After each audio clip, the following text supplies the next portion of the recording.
20. og 4. nóvember árið 1971. Það var köld síðdegisstund í Portland í Oregon. Á flugvellinum gekk allt sinn managang. Farþegar biðu rólega eftir brottför, starfsfólk sinnti daglegum verkefnum sínum og ekkert benti til þess að þessi dagur myndi rata í sögubækurnar. Meðal farþeganna var maður sem vakti enga sérstaka athygli. Hann leit út eins og venjulegur viðskiptamaður, fertugt, það bil 180 cm á hæð, vel greitt dökkt hár, svart jakkaföt, hvít skyrta, svart mjótt bindi með perlunælu, svartur regnfrakki og dökk sólgleraugu. Allt við hann gaf til kynna að hann væri á leið í venjulega viðskiptaferð. Enginn grunaði að þessi maður væri að fara að fremja eitt frægasta flugrán sögunnar. Hann gekk að miðasölunni. Með rólegri rödd bað hann miða aðra leið frá Portland til Seattle. Flug Northwest Orient númer 305. Verðið var $20. Hann borgaði í reiðufé. Á miðan var skráð nafnið Dan Cooper. Það athyglisvert að nafnið D.B. Cooper, sem varð heimsþekkt síðar, var í raun tilkomið vegna mistaka í fyrstu fréttaflutningi. Maðurinn kynnti sig sem Dan Cooper, ekki D.B. Cooper. Engu að síður festist rangnefnið í huga almennings. Flugvélin var Boeing 727. Þessi gerð hafði sérstakan eiginleika sem átti eftir að skipta öllu máli. Aftast á vélinni var niðurfellanlegur stigi sem hægt var að opna á flugi.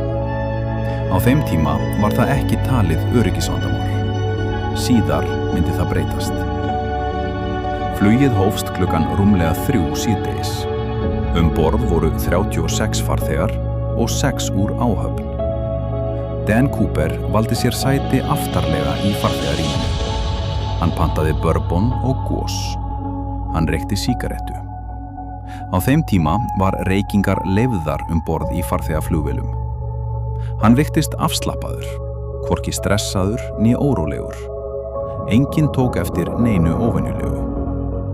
Skömmu eftir flugtak kallaði hann rólega á flugfreyjuna, Florence Schaffner. Hann rétti henni samanbrotinn miða. Florence hélt að þetta væri enn einn farþeginn sem væri að reyna að daðra við hana. Hún lagði miðan óséðan í vasann og ætlaði að ganga í burtu. Þá sagði maðurinn lágt: Fröken, þú ættir að lesa miðan. Ég með sprengju. Florence stoppaði samstundis. Hún tók miðan upp og las hann. Skilaboðin voru stutt og skýr. Hann sagðist vera með sprengju í skjalatöskunni sinni. Hann bað hana að setjast við hlið sér. Florence gerði eins og henni var sagt. Dan Cooper opnaði töskuna aðeins. Hún sá rauða sívalninga tengda með vírum. Við hlið þeirra var rafhlaða. Hún gat ekki staðfest hvort þetta væri raunveruleg sprengja, en hún hafði enga ástæðu til að efast. Með einstakri ró útskýrði Cooper kröfur sínar. Hann krafðist $200,000 í $20 seðlum, 4 fallhlífa og eldsneytis fyrir flugvélina þegar hún lenti í Seattle. Hann tók sérstaklega fram að hann vildi 2 aðalfallhlífar og 2 varafallhlífar. Síðar töldu rannsakendur að hann hefði gert það viljandi. Ef yfirvöld héldu að hann gæti tekið gísl með sér, myndu þau síður þora að skemma fallhlífarnar.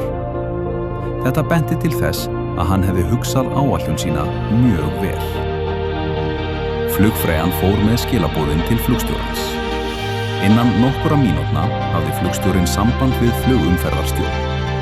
Skömmu síðar var FBI látið vita. Í stað þess að reyna hættulega björgun, ákváðu yfirvöld að verða við kröfum ræningjans. Áhöfninni var sagt að halda ró sinni. Farþegunum var ekki sagt neitt. Flugið hélt áfram eins og ekkert hefði í skorist. Flestir borð höfðu enga hugmynd að þeir sætu í flugvél sem hafði verið rænt. Á Á meðan satt Dan Cooper kyrr. Hann drakk bourbon, reykti fleiri sígarettur og horfði út gluggann. Florence Schaffner sagði síðar að hann hefði verið kurteis. Hann hækkaði aldrei röddina, hann hótaði engum að óþörfu. Hann virtist ekki njóta þess að hræða fólk. Hann vildi aðeins að farið yrði eftir áætlun hans. Og meðan flugvélin hélt áfram í átt að Seattle, hófst kapphlaup við tímann á jörðu niðri. Yfirvöld vissu að þau stóðu frammi fyrir manni sem virtist hafa skipulagt allt í smæstu smáatriðum. FBI, lögreglan og starfsfólk Northwest Orient unnu saman að því að safna lausnargjaldinu eins hratt og mögulegt var. Bankar í Seattle tóku saman $200,000 í $20 seðlum. Hver einasti seðill var ljósmyndaður og skráður. Yfirvöld vonuðust til að rekja peningana síðar ef ræningin næði að komast undan. Á meðan hélt Dan Cooper ró sinni. Hann horfði út gluggann eins og venjulegur farþegi. Af og til spjallaði hann kurteislega við flugfreyjuna. Hann virtist ekki reiður. Hann virtist ekki stressaður. Hann var þolinmóður. Flugstjórinn fékk fyrirmæli að fljúga í hringi yfir Puget sundi til að gefa yfirvöldum nægan tíma til að undirbúa afhendinguna. Farþegarnir tóku varla eftir neinu. Þeir töldu að tafirnar væru vegna umferðar eða veðurs. Enginn vissi að líf þeirra væri í höndum manns sem satt rólegur aftast í vélinni. Klukkan 5:46 lenti flugvélin loks á Seattle-Tacoma flugvelli. Dan Cooper gaf skýr fyrirmæli. Enginn mátti nálgast vélina nema þeir sem kæmu með peningana og fallhlífarnar. Ljós flugvallarins voru dempuð. Lögregla og allríkis fulltrúar fylgdust með úr öruggri fjarlægð. Þeir vildu ekki ögra manninn. Starfsmaður flugfélagsins kom með poka fullan af peningum. Skömmu síðar voru 4 fallhlífar afhentar. Flugfreyjan Tina Mucklow færði Cooper bæði peningana og fallhlífarnar. Hann opnaði pokan og taldi peningana hratt með æfðum hreyfingum. Síðan skoðaði hann fallhlífarnar vandlega. Allt virtist vera eins og hann hafði óskað eftir. Þá kom óvænt skipun. Hann fyrirskipaði að allir farþegar skyldu yfirgefa flugvélina. Einnig fóru flugfreyjan Florence Schaffner og annar hluti áhafnarinnar frá borði. Enginn farþeganna slasaðist. Enginn var tekinn sem gísl. Þegar síðasti farþeginn gekk út úr vélinni var andrúmsloftið á flugvellinum þrúgandi. Yfirvöld vonuðust til að þetta væri endirinn. En fyrir Dan Cooper var þetta aðeins næsti kafli áætlunarinnar. Nú voru aðeins 4 eftir borð. Flugstjórinn William Scott, aðstoðarflugmaðurinn William Ratasak, flugvélstjórinn Harold Anderson og flugfreyjan Tina Mucklow. Cooper gaf ný fyrirmæli. Fljúga skyldi í átt að Mexíkóborg í lágri hæð, með lendingarbúnaðinn niðri að hluta og á eins lágum hraða og Boeing 727 gat örugglega flogið. Þegar flugmennirnir sögðu að vélin þyrfti að stoppa til eldsneytistöku, samþykkti hann það án mótmæla. Þetta sýndi enn á ný að hann vissi nákvæmlega hvað hann var að gera. Rétt eftir klukkan 7 kvöldið hóf flugvélin sig aftur til flugs. Að þessu sinni út í myrkrið. Enginn vissi að innan örfára mínútna myndi hefjast einn dularfyllsti kafli í sögu bandarískrar sakamálasögu. Flugvélin hélt rólega suður frá Seattle. Úti var dimmt. Rigningin lamdi skrokk vélarinnar. Sterkur vindur gerði flugið erfitt. Áhöfnin vissi að maðurinn fyrir aftan hana var enn með sprengju. Enginn vissi hvað hann myndi gera næst. Dan Cooper bað flugfreyjuna Tínu Mucklow að koma aftur í afturhluta vélarinnar. Hann gaf henni róleg fyrirmæli hvernig áhöfnin skyldi haga sér. Síðan bað hann hana að fara aftur í flugstjórnarklefan. Hann sagði henni að loka hurðinni og ekki opna hana aftur. Þetta voru síðustu orðin sem hún heyrði frá honum. Flugstjórarnir héldu áfram að fljúga samkvæmt fyrirmælum hans. Skömmu síðar kviknaði viðvörunarljós í stjórnklefanum. Það sýndi að afturstiginn hafði verið opnaður. Þeir vissu nú að Cooper var að undirbúa næsta skref. Klukkan 8:13 varð skyndilega breyting á flugvélinni. Áhöfnin fann skýrt högg. Nef vélarinnar lyftist örlítið. Flugmennirnir töldu að þungur hlutur hefði yfirgefið vélina. Þeir gátu ekki séð hvað hafði gerst. Enginn fór út úr stjórnklefanum. Þeir fylgdu skipunum Cooper. Nokkrum mínútum síðar reyndi flugstjórinn að hafa samband við hann í kallkerfinu. Ekkert svar. Þeir biðu í nokkrar mínútur til viðbótar, en enn var algjör þögn. Þegar flugvélin lenti síðar kvöldið í Reno í Nevada, beið mikill fjöldi lögreglumanna og FBI fulltrúa. Þeir umkringdu vélina. Sérsveitir voru tilbúnar ef Cooper væri enn borð. Hurðin var opnuð varlega. FBI gekk hægt inn í farþegarýmið. Sætin voru tóm. Enginn var þar. Dan Cooper var horfinn. Það eina sem hann hafði skilið eftir sig voru nokkrar sígarettustubbar, svart bindi og perlunæla. Taskan sem átti að innihalda sprengjuna var einnig horfin. Hvort sprengjan hafði verið raunveruleg eða ekki var enn ráðgáta.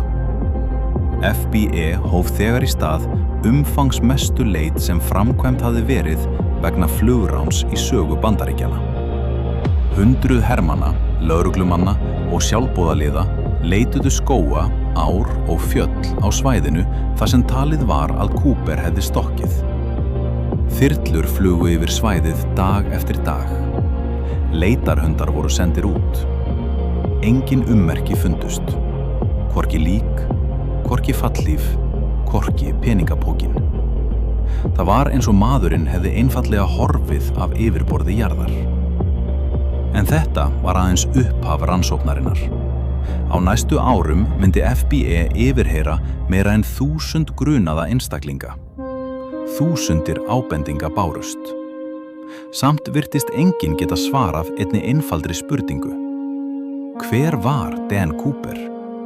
Og hvernig tókst honum að hverfa sporlaust? Dagarnir breyttust í vikur. Vikurnar urðu að mánuðum, en FBI hafði enn engin svör. Rannsóknin fékk heitið NORJAC, stytting fyrir Northwest Hijacking. Hún varð ein umfangsmesta og lengsta rannsókn í sögu alríkislögreglunnar. Rannsakendur byrjuðu á öllum sönnunargögnum sem fundust borð í flugvélinni.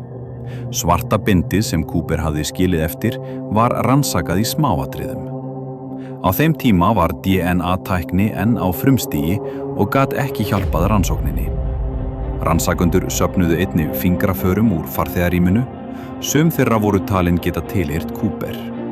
En aldrei tókst að tengja þau við ákveðin einstakling. Mikilvægasta sönnunargagnið voru peningarnir. Allir seðlarnir höfðu verið skráðir með raðnúmerum áður en þeir voru afhentir. Ef einhver reyndi að eyða þeim, myndi FBI geta rakið slóðina. Árin liðu. Enginn reyndi að nota peningana. Það var eins og þeir hefðu horfið ásamt manninum. FBI fékk 1000 ábendinga frá almenningi. Sumir sögðust hafa séð Cooper. Aðrir sögðust þekkja rödd hans. Margir töldu að nágranni, vinnufélagi eða ættingi væri hinn raunverulegi ræningi. Flestar ábendingarnar reyndust rangar. Meira en 1000 manns voru rannsakaðir. Sumir voru fyrrverandi hermenn, aðrir voru fallhlífastökkvarar. Nokkrir höfðu reynslu af sprengjum eða flugvélum. Enginn þeirra passaði fullkomlega við öll sönnunargögn. Árið 1980 kom málið aftur í heimsfréttir. 8 ára drengur að nafni Brian Ingram var að leika sér við bakka Kolumbía árinnar með fjölskyldu sinni. Þegar hann mokaði sandi, fann hann 3 peningabúnt. Seðlarnir voru illa farnir eftir árin í ánni. Fjölskyldan hafði ekki hugmynd hvað þau höfðu fundið. Þegar rannsókn fór fram kom ótrúleg staðreynd í ljós. Raðnúmer seðlana pössuðu nákvæmlega við lausnargjaldið sem Dan Cooper hafði fengið árið 1971. Alls fundust $5.800. Þetta var í fyrsta og eina skiptið sem hluti af peningunum fannst. En uppgötvunin skapaði fleiri spurningar en svör. Hvernig enduðu seðlarnir á þessum stað? Flutti áin þá þangað? Eða hafði einhver grafið þá niður? Vísindamenn og rannsakendur deildu þetta í áratugi. Engin kenning tókst að skýra allt. Á meðan hélt FBI áfram rannsókninni. Ný nöfn komu reglulega fram í fjölmiðlum. Sumir töldu að Cooper hefði verið fyrrverandi hermaður með reynslu af fallhlífastökki. Aðrir töldu að hann hefði unnið hjá flugfélagi eða jafnvel hjá Boeing. Þekking hans á Boeing 727 vakti sérstaka athygli. Hann vissi nákvæmlega hvernig hægt var að opna afturstigann á flugi. Hann vissi einnig hvaða flughraði og hæð hentuðu best fyrir stökk. Þetta benti til þess að hann hefði þekkingu sem venjulegir farþegar höfðu ekki. En þrátt fyrir áratuga rannsóknir tókst aldrei að sanna hver hann var. Árið 2016 tilkynnti FBI að virku rannsókninni yrði hætt. Stofnunin taldi að allar raunhæfar rannsóknarleiðir hefðu verið kannaðar. Málið var þó aldrei formlega leyst. Það þýðir að enn í dag engin opinberlega talin vera Dan Cooper. Og ráðgátan lifir áfram. Þrátt fyrir að rannsókn FBI væri lokið, hætti fólk aldrei að leita svara. Í gegnum árin hafa tugir kenninga komið fram. Sumar þeirra hljóma trúverðugar, aðrar eru nánast ótrúlegar. Ein vinsælasta kenningin sú að Dan Cooper hafi einfaldlega ekki lifað stökkið af. Nóttin var köld, það rigndi mikið, vindurinn var sterkur. Hann stökk út í algjört myrkur yfir skóglendi í Washington-ríki. Sumir sérfræðingar telja að jafnvel reyndur fallhlífastökkvari hefði átt erfitt með að lifa slíkt stökk af. Aðrir benda þó á að Cooper virtist undirbúa sig mjög vel. Hann valdi 4 fallhlífar. Hann gaf flugmönnum nákvæmar leiðbeiningar hraða og hæð flugsins. Hann sýndi enga hræðslu. Það hefur fengið marga til að trúa því að hann hafi haft reynslu af fallhlífastökki eða herþjálfun. Önnur kenning segir að hann hafi lifað af og hafi nýtt líf undir öðru nafni. Ef það rétt, gæti hann hafa eytt aðeins litlum hluta peningana eða jafnvel aldrei notað þá. Þar sem raðnúmer allra seðlana voru skráð, vissi hann líklega að auðvelt væri að rekja þá. Þess vegna telja sumir að hann hafi grafið peningana eða losað sig við þá. Á árunum eftir flugránið komu nokkrir einstaklingar fram sem grunaðir voru að vera Dan Cooper. Enginn þeirra var þó formlega tengdur málinu með óyggjandi sönnunargögnum. DNA rannsóknir, fingraför og vitnisburðir dugðu ekki til að leysa ráðgátuna. Það sem gerir málið svo sérstakt að enginn veit með vissu hvað gerðist eftir að Cooper stökk út úr vélinni. Engin mynd var tekin á stökkinu, enginn varð vitni að lendingunni. Engin staðfest ummerki fundust sem gátu sagt alla söguna. Þess vegna lifir ráðgátan enn. Kannski lést hann nóttina. Kannski komst hann undan og lifði rólegu lífi í áratugi. Kannski hefur sannleikurinn aldrei komið fram og mun aldrei gera það. Eitt þó víst. Dan Cooper breytti sögu flugöryggis að eilífu. Eftir flugránið voru Boeing 727 flugvélar útbúnar sérstökum öryggisbúnaði sem kemur í veg fyrir að hægt sé að opna afturstigann á flugi. Þessi búnaður varð síðar þekktur sem Cooper Vein. Mál Dan Cooper enn í dag eitt frægasta óleysta sakamál heims. Það hefur verið efni í bækur, heimildarmyndir, kvikmyndir og ótal kenningar á internetinu. En eftir meira en hálfa öld stendur ein spurning enn eftir. Hver var Dan Cooper? Og hvað gerðist í raun þegar hann hvarf út í myrkrið þetta stormasama kvöld í nóvember árið 1971? Kannski fáum við aldrei svarið. Ef þér fannst þessi saga áhugaverð, skaltu gerast áskrifandi að óútskýrð. Í næsta myndbandi rannsökum við aðra ótrúlega ráðgátu sem hefur aldrei verið leyst. Þangað til, haltu áfram að spyrja spurninga. Því stundum eru ótrúlegustu sögurnar þær sem enginn getur útskýrt.